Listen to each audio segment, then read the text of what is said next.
Where did November go? Can I have another November? Hey book buddies, I'm Eric from Lonesome Reader. I want to make sure to pronounce book buddies really clearly because somebody pointed out to me recently, they sent me this screenshot of where they were watching my video with the subtitles on, and it said on the subtitles that it interpreted what I said as hey butt buddies, which is very different from book buddies, so I want to be very clear that I'm talking about book buddies here. Anyway, I'm going to be talking today about what I read in the second half of November. I already filmed what I read in the first half of November. So first I read Sally Rooney's novel Conversations with Friends, and I read this for a very specific reason because Sally Rooney is currently shortlisted for the Sunday Times Young Writer of the Year Award, along with 4 other authors. This is a really excellent prize, encouraging writers who are under 35 years of age. Somebody pointed out to me recently that it'd be really great if there was also a prize for writers over the age of 50 or 60, because a lot of writers don't begin till after their like 50s. So somebody should start that prize too. But I think it is also important to have a book prize that encourages young writers at the very starts of their career. So last year's winner of this prize was Max Porter for his really inventive book Grief is the Thing with Feathers, which it has just been announced that this book will be adapted for the stage, really strangely, and it will star Cillian Murphy, so that's really cool. Anyway, the organizers of the prize had an event with all the shortlisted authors for this year's prize, so I thought I would diligently read this novel before I went along to that event so I could talk about the book with Sally Rooney herself. She was the only author out of the 5 who didn't show up, but actually it was a great event because all 4 of the other authors that were there were really lovely. Like, authors aren't obligated to be like nice people, but they just like all came across as like really nice people. It's just good when that happens to be the case. And another writer who was there, whose books I absolutely loved, was Sarah Taylor, who is currently shortlisted for her amazing road trip novel called The Lauras. And she also wrote this really beautiful family saga called The Shore. She was incredibly sweet as well. I was like talking to her for a while afterwards, and she very sweetly like asked me for book recommendations, which she got out a little notebook and pen to write down all the books that I suggested. Anyway, Conversations with Friends. This was a book that I had actually been wanting to get to reading anyway, because I love Irish fiction, and Rooney is being sort of hailed as like a great new voice in modern Irish fiction. Her writing sort of reminds me of Belinda McCann, if you've read her. So I have to admit, at first I wasn't sure about this novel. It's about 2 female university students who are collaborators on spoken word events, and they used to be romantic girlfriends. They meet a couple in their 30s where the wife is a journalist and the husband is like a semi-famous actor. And it follows these 4 characters' friendship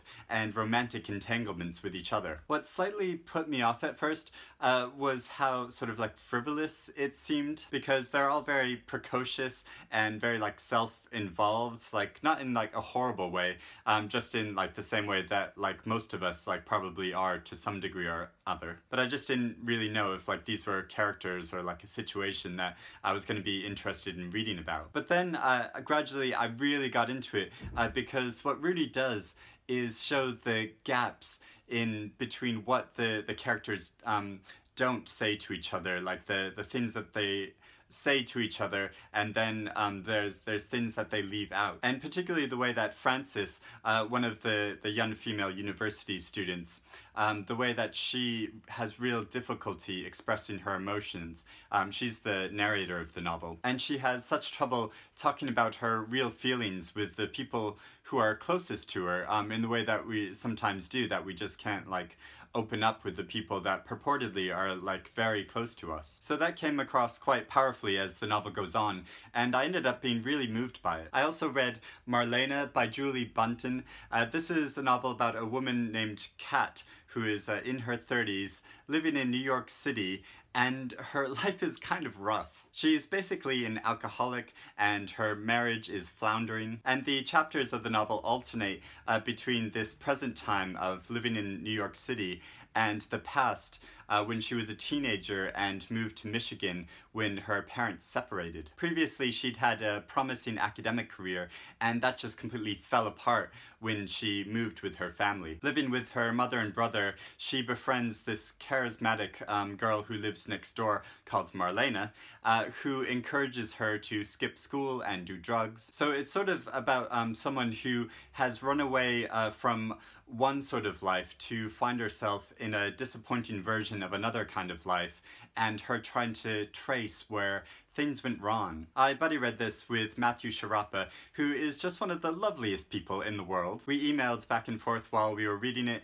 and it was really interesting to get his insights and opinions as we were reading along. Particularly because he lives in New York City, and so he's familiar with the area of New York that Kat lives in the present time, and how this area is quite a poignant reflection on her current state of mind. The vibe of that area really reflects on where she's at. But I really appreciated bouncing thoughts off from each other and getting each other's reactions. I think we both really appreciated and enjoyed this novel. It reminded me somewhat of History of Wolves by Emily Fridland, her recent Booker shortlisted novel. But Julie Buntin has some really interesting insights into our self-consciousness as teenagers and the complicated way that our sexuality develops. It got me thinking back to my teenage years quite a lot, and cringing, remembering the way that I used to be. I also read The Night Brother by Rosie Garland, and I loved this novel. It's about a character who, during the day, is a girl named Eddie, and then at night, she physically transforms into a boy who calls himself Gnome. But it's set in the very realistically rendered city of Manchester, England, during the end of the Victorian era. It shows this character's complicated development, trying to understand her complicated state of being. What she has is a genetic condition that her mother and grandmother also have, and it's treated like this big, shameful family secret that they're all trying to hide. So obviously this condition gives the author a chance to make statements about the fluidity of gender, how we can all inhabit both characteristics of male and female at the same time, and the way that society tries to impose gender roles upon us. But also it really cleverly shows that there was this emerging consciousness at the turn of the century for different kinds of thought. It shows the suffragette movement in quite an interesting way. She recounts some demonstrations from that time period, and she also shows molly houses, which were these kind of queer underground clubs, which were regularly raided by police. That's all done really effectively and poignantly. But where this novel really got me was in the emotional way that she portrayed the relationships of the characters, particularly the way Eddie's mother really rejects her, outright rejects her, and demands that she hides her duality. And this really brought back memories for me because I came out to my parents when I was quite young, when I was just 14.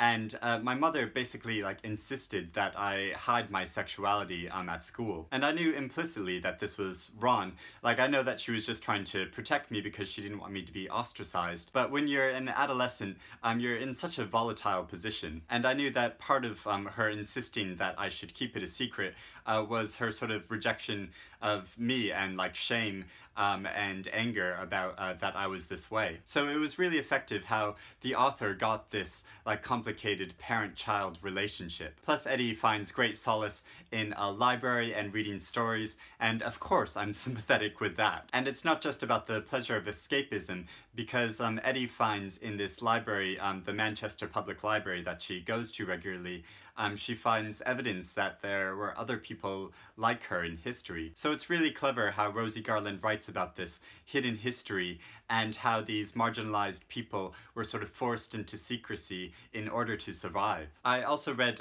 this debut novel called Goodbye Vitamin by Rachel Khong, or as the British would say, goodbye vitamin. I was initially put off by this novel when it was published earlier this year because I really didn't like the title. But my friend Melissa encouraged me to read it, so I thought I would give it a try. And again, it's another novel that I wasn't sure about at first.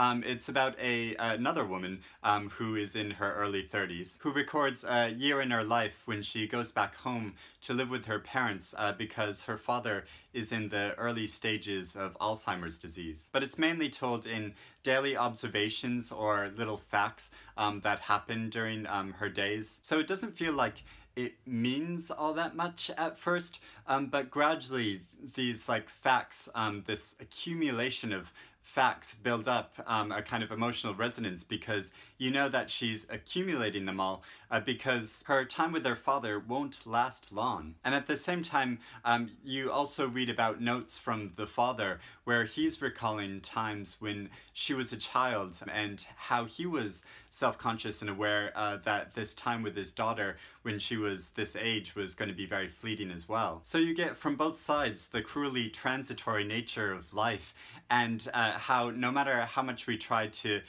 savor all these moments with each other, that they're going to be fleeting and they won't last very long. And inevitably our family dynamics are going to break down and fall apart in one way or another. And you'd think that that would be very depressing to read about, and there are moments in this novel that are very poignant and sad. But most of the novel is told in a very funny way in the sort of observations that she makes, which are just quite oddball, or there's sort of funny events. Like her mother is a health nut, and at one point she goes to a Cheetos factory so she can learn how to make Cheetos from scratch in a healthier way. And then there are just other lots of other sort of funny anecdotes or observations about human nature.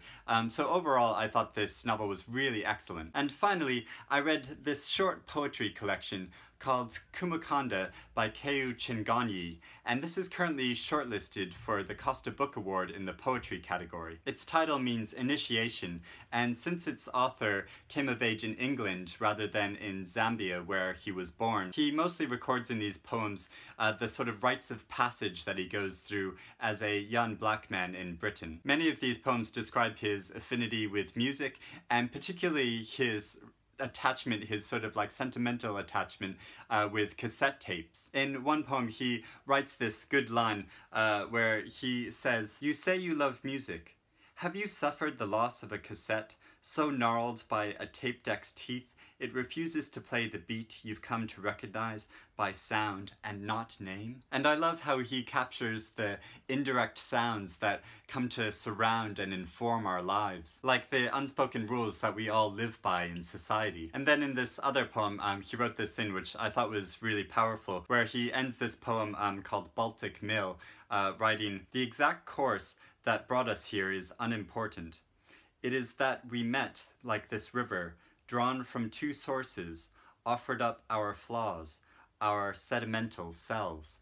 And I like how he gets in that this sort of duality of being where we feel these different parts of ourselves coming together. And then also it means the way that we come together as different people meeting in society, how we've all come from different places. So I felt that this was a really passionate and engaging story of one man's coming of age. So that's what I've been reading. If you've read any of these books, let me know what you think of them, or if you're interested in reading any of them. As always, I'll link to more of my thoughts below. I've been trying to read as much as possible lately because I know that December is going to be a really busy month. I'm having this big party, and I always bake loads for this party. And I have to go buy presents and complete all this work in advance so that I can take some time off over the holidays. Just all that end of year chaos. How are you coping with it?